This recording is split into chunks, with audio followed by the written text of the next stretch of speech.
off the campus.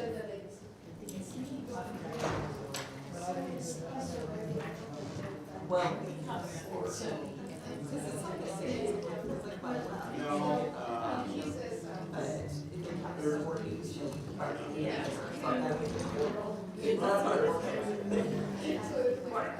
Good morning. How are you? So we're getting a long term. I was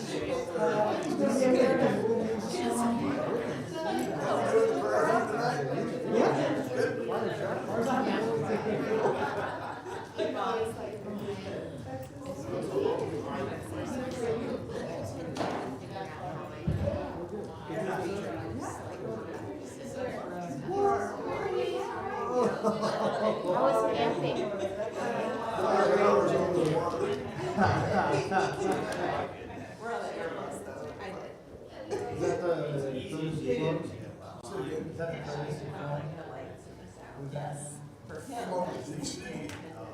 I float to Europe. See, I feel like that far over the land is worse.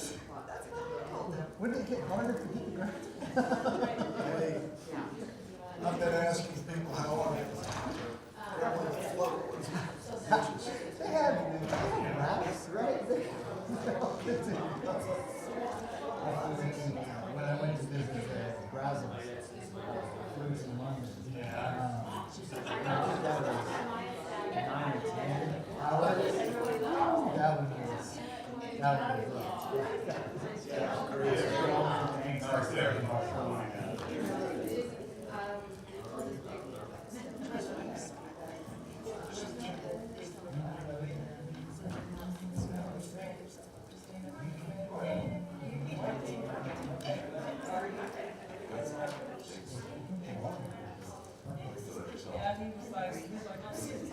Oh, just one of them.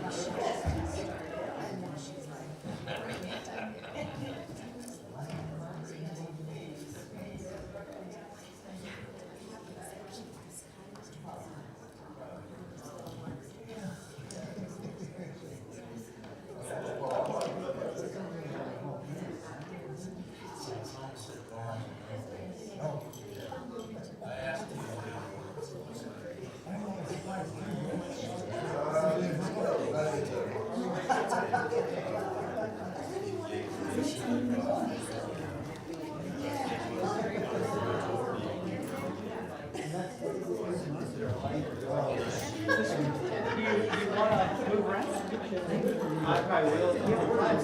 I don't know if that makes any sense.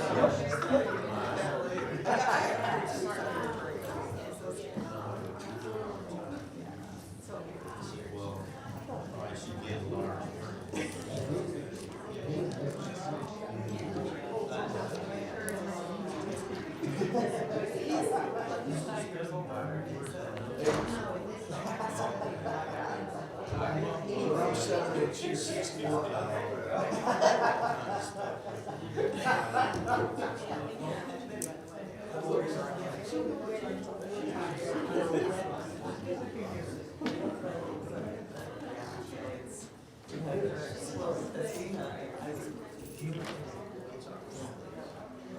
How are you?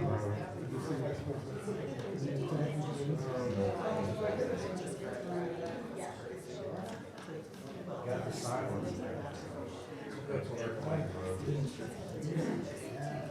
So I just learned this is in Wisconsin, Colorado. I didn't even know. I grew up in Aurora. Okay, good morning. Good morning to you. We'll get started. Randy's getting his final touches there. Glad you're with us this morning, obviously, and we're very thankful to have him. This is Randy Scow, and he's the director, or I'm not sure if he calls himself the former director yet. He said he's semi-retired of the Mountain States Children's Home there in Longmont, and he's going to be with us for Bible class, and then for our, he'll be bringing our lesson this morning. And I think he really told me 31 years he's been at Mountain States. And so a lot of experience there. A lot of you know him. He's no stranger to anybody in this area. Comes up every year working for the home. So I think he's just about got all his hardware on. so we're very glad to have you, Randy. Come and lead us in class. Actually, I'm sorry, I'm supposed to lead a prayer.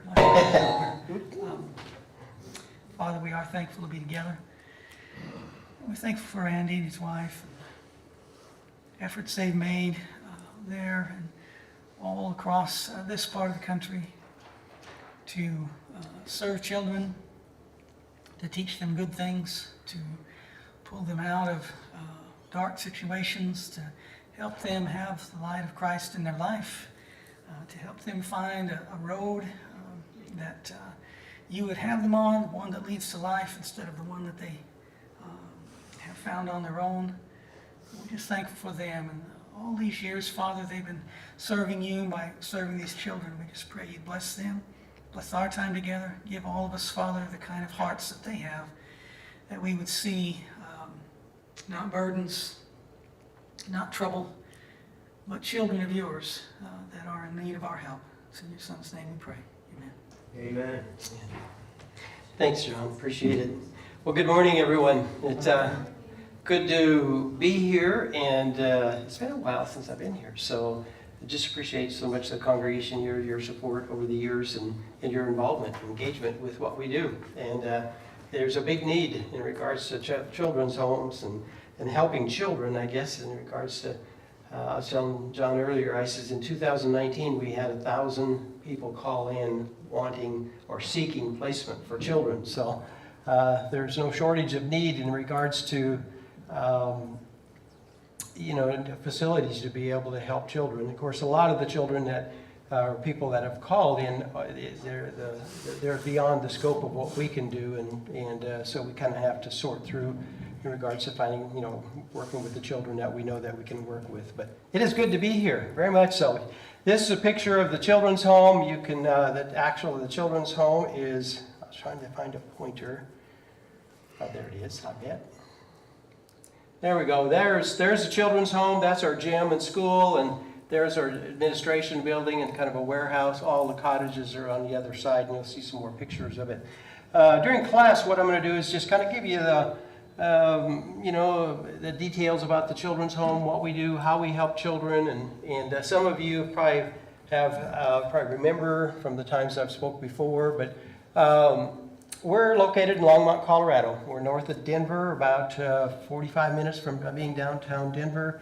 There are about 35 Brotherhood homes that are children's homes in the nation, and a lot of people don't realize that, but that are residential programs. And then there's other programs that are, foster care, adoption, and counseling services for families and that. But one of the things that we want to be is a referral source for you in case you have a need of children that may fit into our program. So there's a picture in regards to kind of what I've done over the last 30 years is just try to network with churches to the north and northwest, because most of the children's homes are down farther south in the Bible Belt. So, you go to New Mexico, there's 3, Kansas, there's 1, Oklahoma, there's 3, Texas, there's 9 children's homes, and then they go across the southern part of the United States. So, the question a lot of times people, wonder, why are kids placed with you? Most all, what I call, they come from troubled family situations. Things aren't going well. I mean, that's why they need to be placed. And, most all come from broken homes. Most are struggling because of the broken home situations, and a lot of single parents that are calling up and just say, hey, can you help me? I don't know what to do. And most of our children come in at the ages somewhere between 12, 13, something like that.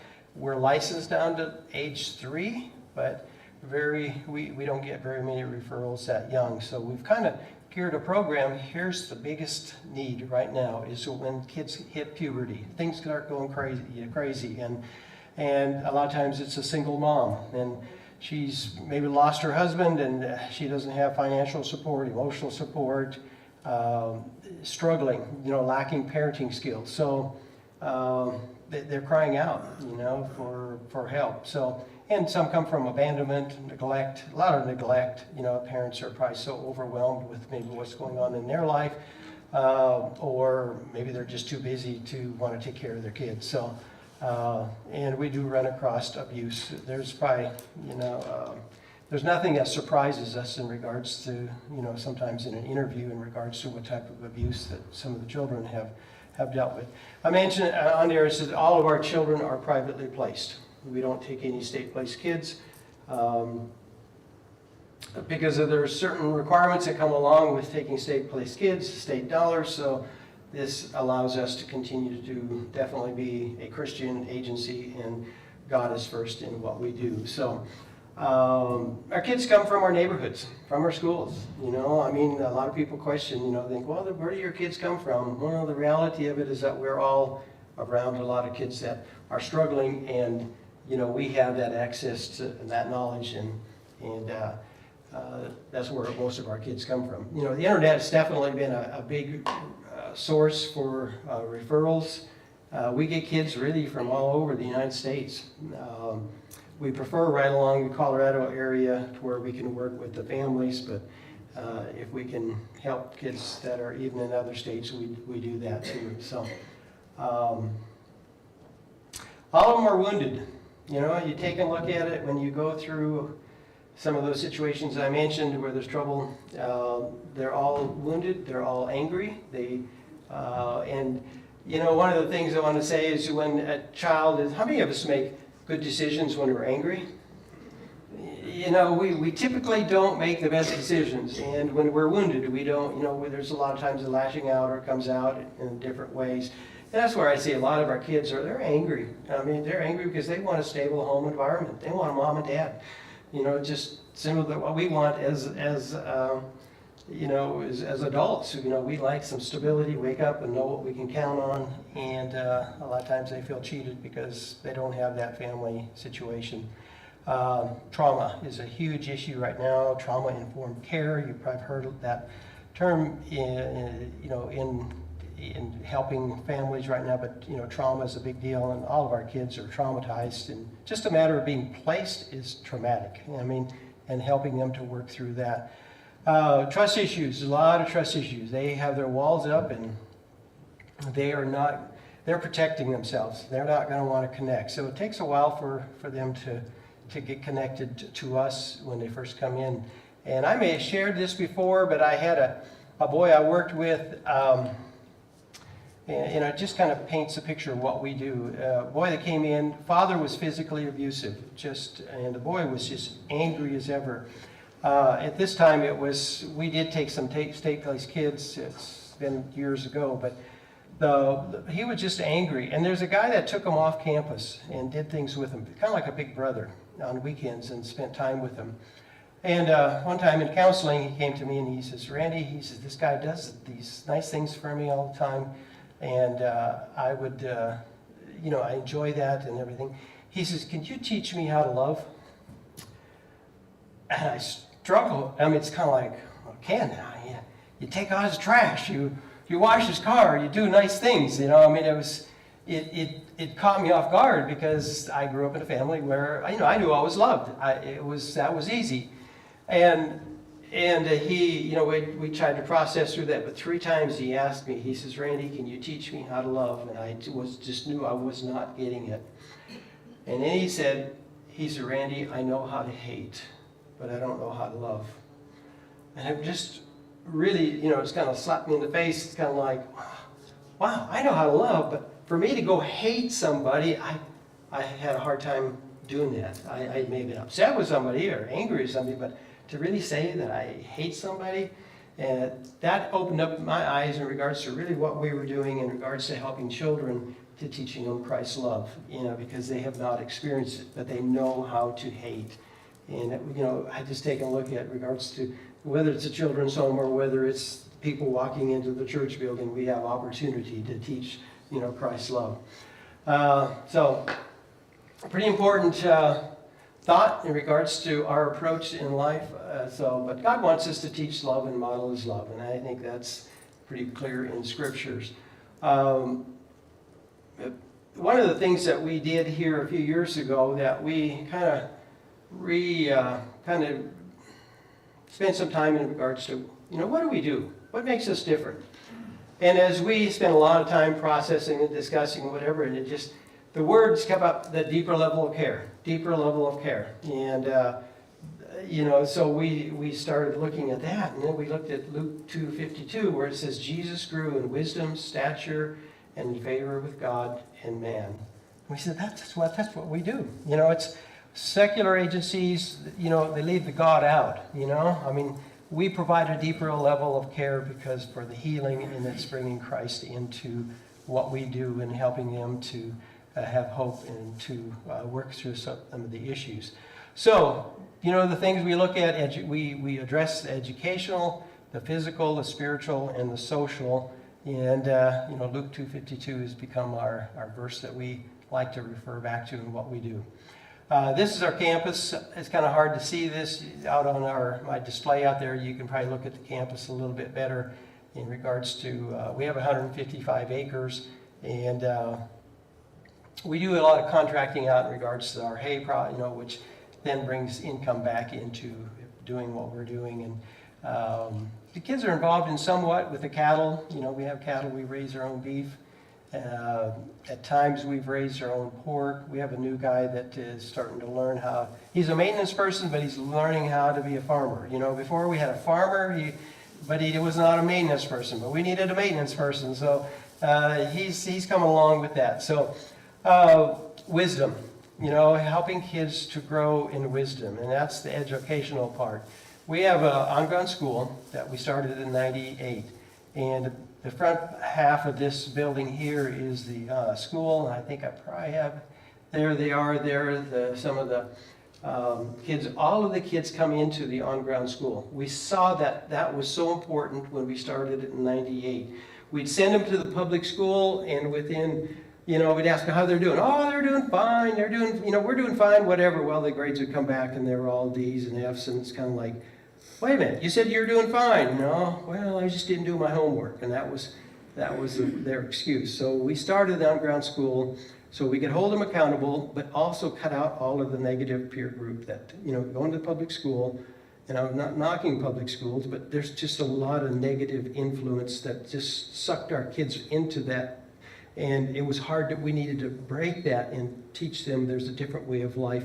So we started the on-ground school, and it was just interesting. And my wife was the one that headed it up, and this is my wife right there. And she started the school, and she'd come home and she'd just say, it's just interesting to watch these kids. After about 3-4 weeks, they're just working their tails off doing their homework.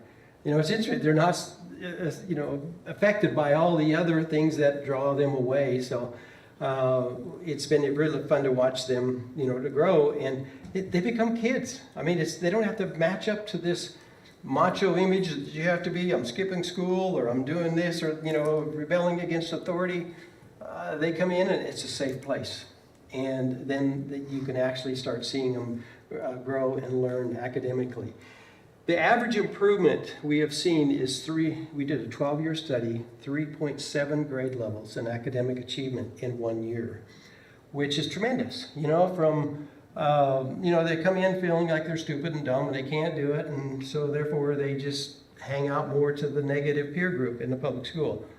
Here we pull that out, and then they start feeling that internal success and feeling that, hey, I can do this. They start believing in themselves, and it's fun to watch them change their attitude and view of life. Yes? How do you balance learning computer skills over against social media? Well, we definitely, they don't have free access to computer. It's, it's really controlled on our school and in the cottages too. We put controls on the computers to do their work, but it's just a lot of monitoring that goes along with that. We limit a lot of that social media type stuff because, again, the word I like to use is there's so much sensual stuff, and I'll talk about that a little bit in my sermon. There's so much sensual stuff out there that draws our kids in the wrong direction. Social media is one of them. It's just kind of like their friends become more important than anything else, and it's a battle. So you have to start cutting that out to where you can have, an effective influence on them in regards to making better choices. So, yeah, we guard that. even like cell phones. Kids don't have cell phones, you know, on a campus. Unless it comes to right at the very end of their senior year, then we start introducing that, and that's the same thing with a car. A car is an essential thing. I mean, you know, our driver's license. Well, I have a right to drive. You know, no, here we go. Not here, you don't. This is, you need to keep focused on what you're doing in the program, you know, so, because that becomes an entitlement, and they have, you know, so it's just really, we have to set some limits on that so they can focus on character development and spiritual development and obedience to authority and things like that. So, whoa. Yeah, I'll go back here. Okay, there. Okay, it's done now. Where did it go? There we go back. There we go. You know, in Colorado, the high school graduation rate is, or the national actually, is 74% graduate from high school. I was actually kind of surprised that it was as low as that. In Colorado, kids in the state foster system, there's only 30% that graduate from high school. And if they stay in our program through the senior year, and we work hard to try to get them back home before they graduate, but if they stay in our program, we've had 100% that graduate with an accredited degree. You know, we stress that. That's important for them to develop that. One of the things I want to also mention is that we have an on-ground school. All of the kids go to the on-ground school. They're there for a year. Then I had a Christian school in Longmont Christian School approached us and said, "Why aren't your kids going to our public or to our private school?" I said, "Money. It costs money to go, you know, send your kids to a private school."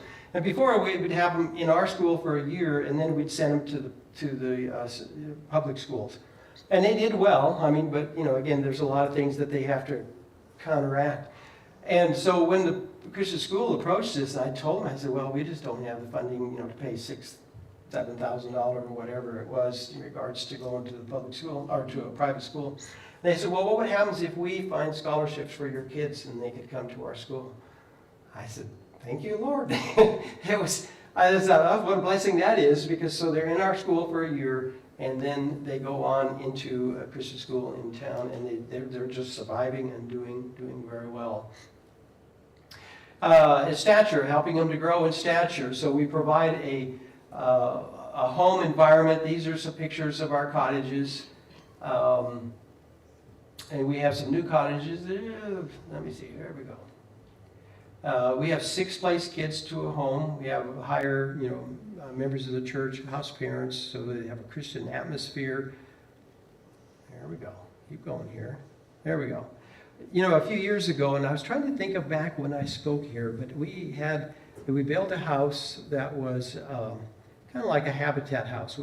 A lot of community come through and to help build that. Do you remember me ever sharing that the last time I was here? I couldn't remember, but anyway, you know, the Rocky Mountain Christian Church was a big one that came in and said, "Hey, we want to help you to do this." In fact, they contributed $500,000 toward the building of this house, $250,000 cash, $250,000 of value in their people to come out and help. And a lot of them were from Habitat. And so we had a lot of volunteer help that came into that, and we had the kids go in and write on all of the walls scriptures and prayers, and you know, before we closed it up. That was just a neat experience. They spent 2.5 hours, the kids did, in regards to writing all of the scriptures and stuff in there. And we just said, you know, those will be prayers for all the kids that come into this house.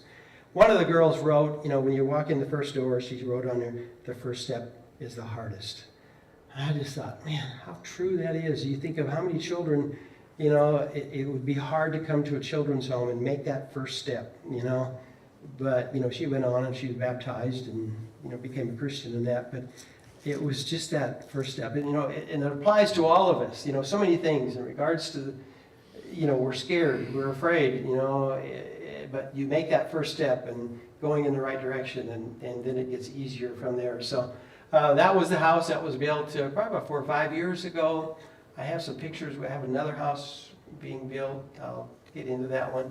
But we have CrossFit trainers that came out and worked with our kids for a number of years up until COVID, and they stayed away. And then so we have a counselor that's trained in CrossFit. So they get physically training, physical training and help, you know, in that area, developing. And he uses this a lot in a therapeutic way, you know, encountering hardships and what can you learn from that physically, but then spiritually. And so he's taken and using that, you know, in the kind of the Malou therapy approach in regards to all aspects of what we do.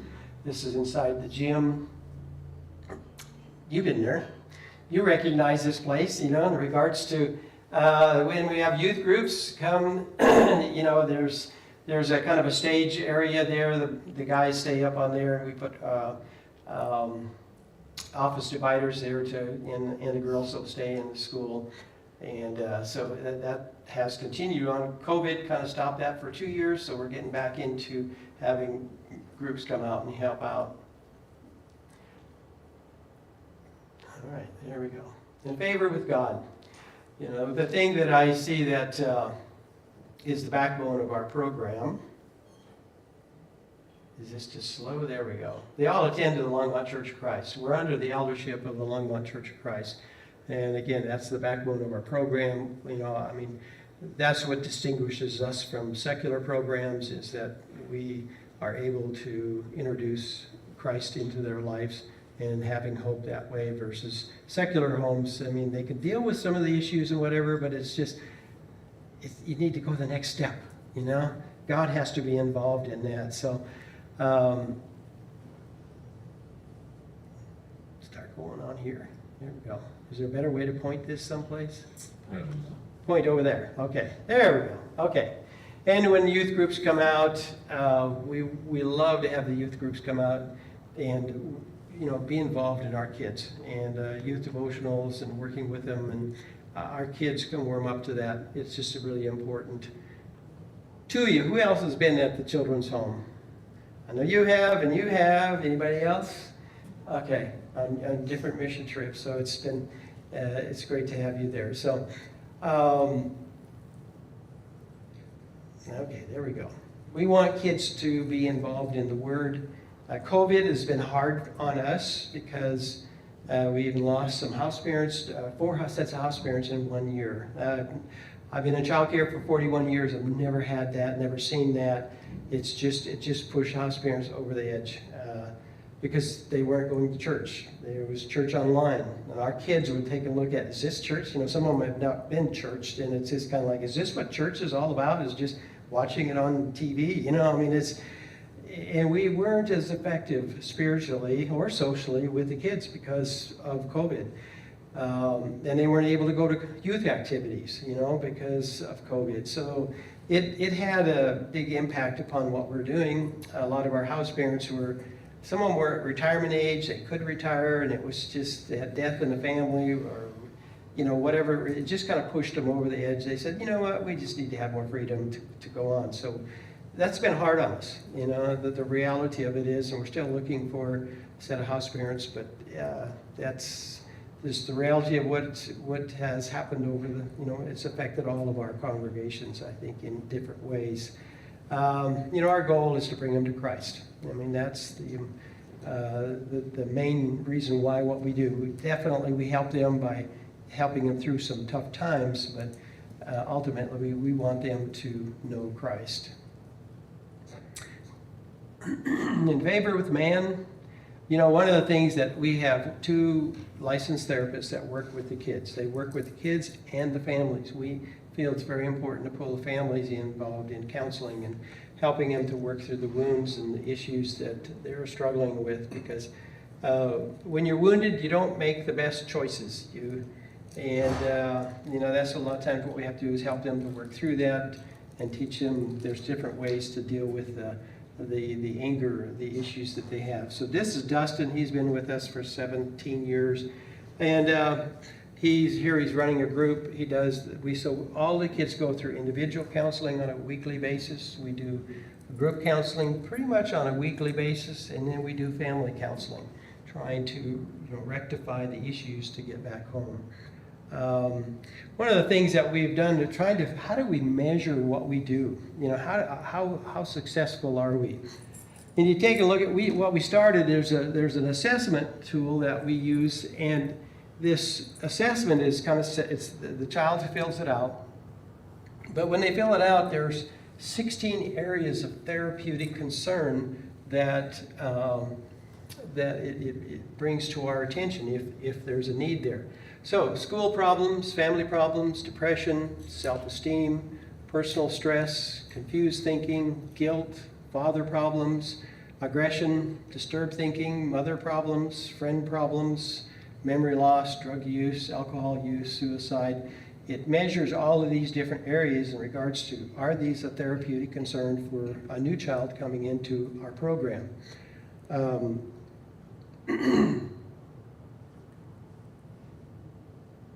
right. There we go.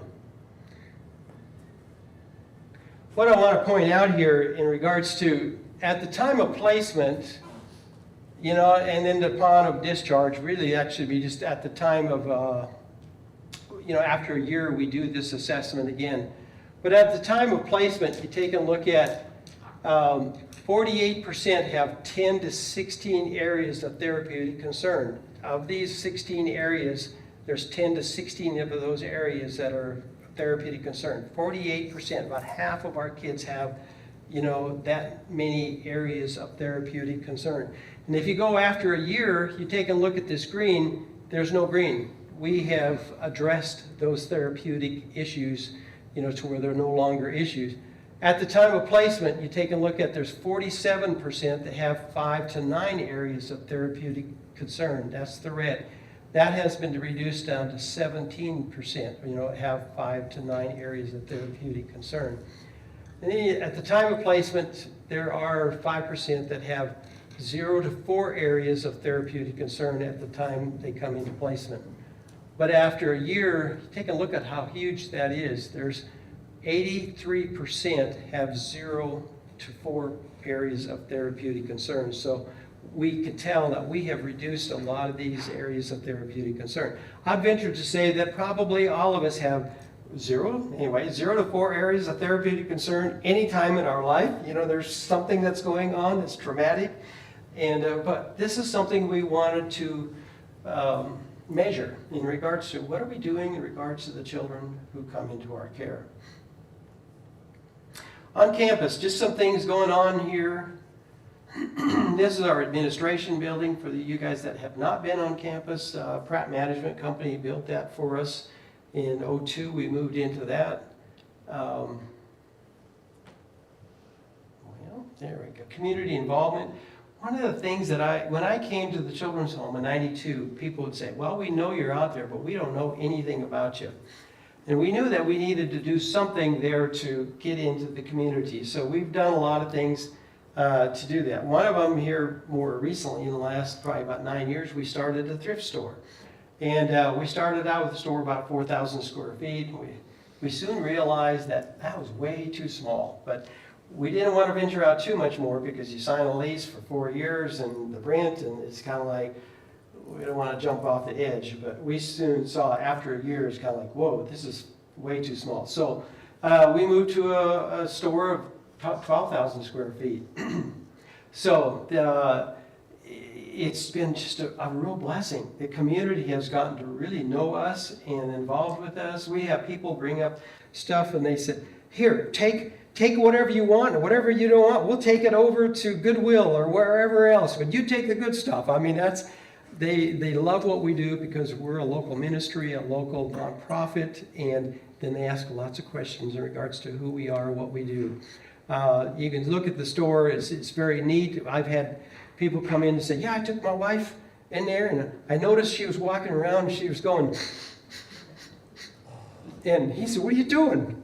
She says, well, it doesn't smell like a thrift store, you know. It's just kind of like, okay, well, that's good, you know. We want to make an impression in the community, and it doesn't.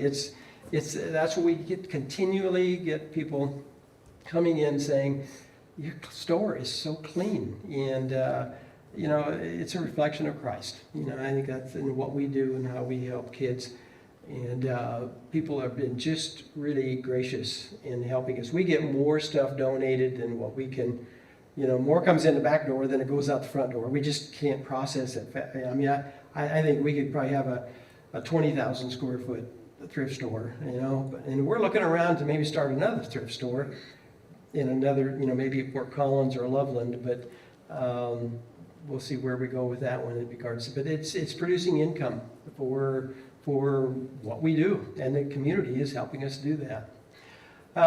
You hear about me doing food runs. I go around and do food runs, and I usually pick up a trailer, and I come up here, pick up change cans in Oregon and Washington, and I usually do that in August. This year it's going to probably be September when I come through.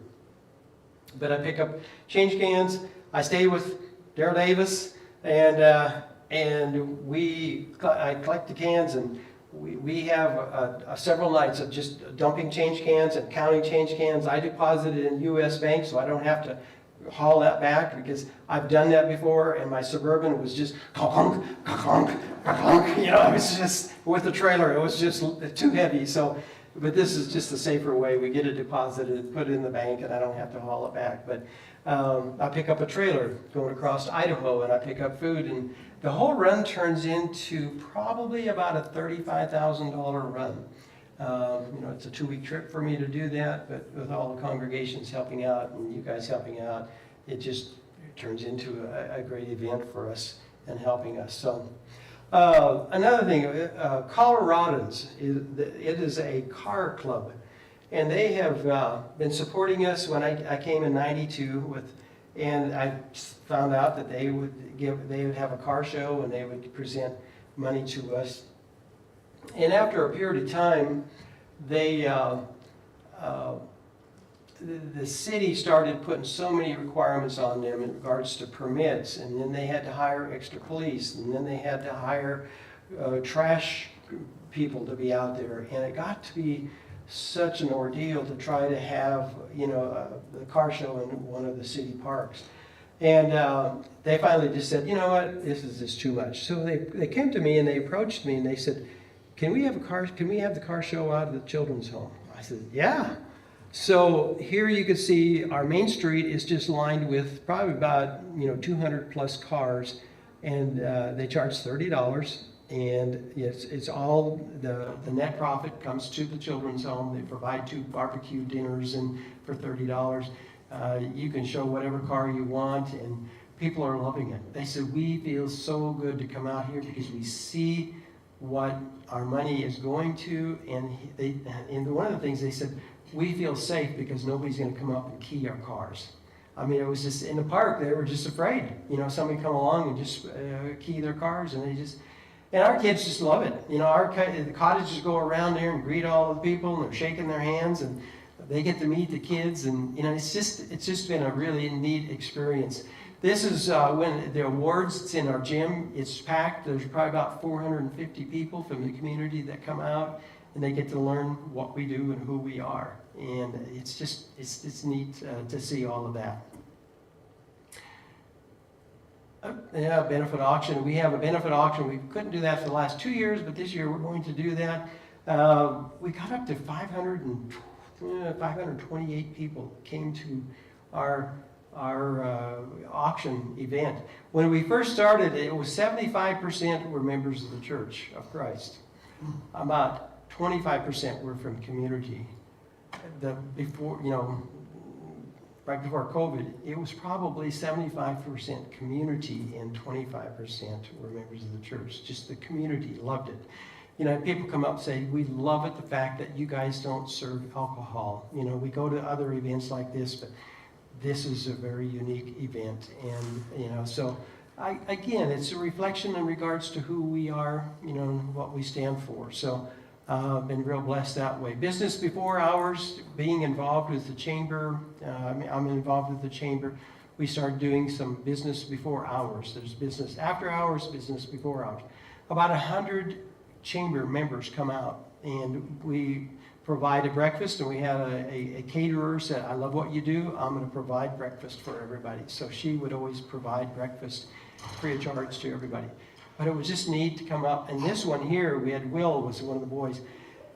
And I asked Will, I said, do you mind to just share what the home has done for you? And he said, yeah, I'll do that. So he got up and he talked about, he had a lot of anger, he went through it, with how he's getting back with his family.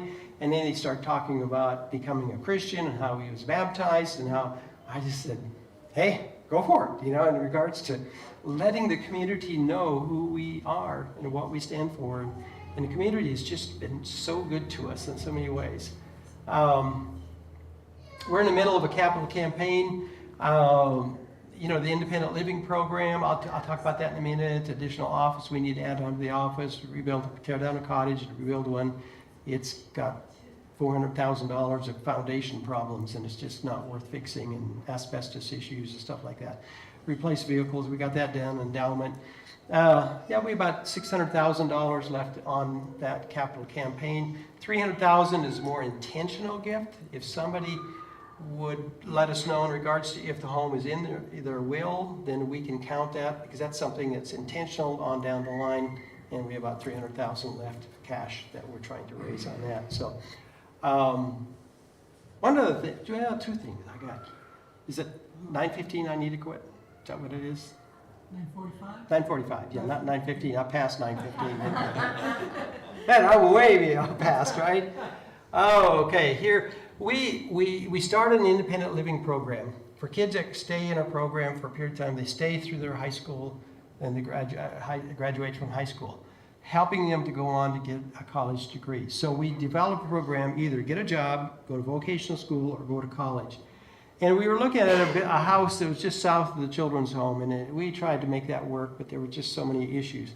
And so we just finally quit on that project there. But then a couple of weeks later, one of our staff drove by this apartment complex and just saw a little sign that was up for sale. And so we went and we called the number. It was an attorney handling it. It wasn't going through a realtor. The attorney said, yeah, I don't know. He's got 3 cash offers, and I don't know why he's not taking any of the cash offers. So we looked at it, whatever, and when the guy, we found out who owned it. It was a member of the church. He goes to church with us. And he said, you guys are getting it. By the time we closed, he had 7 cash offers, and one of them was $150,000 more than what he was asking. He said, you guys are getting it. And of course, he made a nice donation back in regards to it. So it gives opportunity for kids to go to community college, and go on in regards to if they want to. The neat thing about it is all the other apartments, so, the apartments that we aren't using for the transitional kids, that income coming from the rent is actually making this program self-sufficient.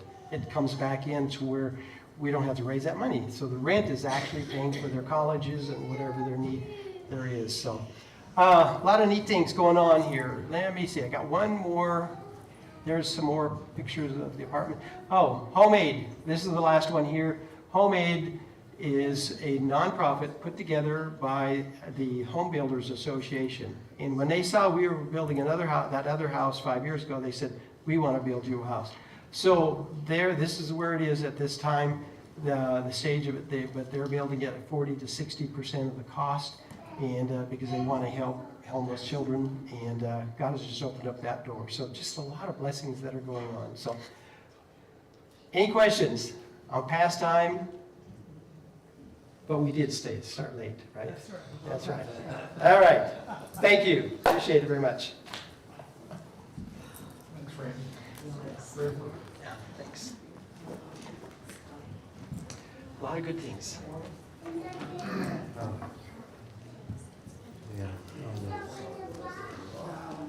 You have somebody who listens in, so I'm going to say this ignore. Okay. You don't have to stay here.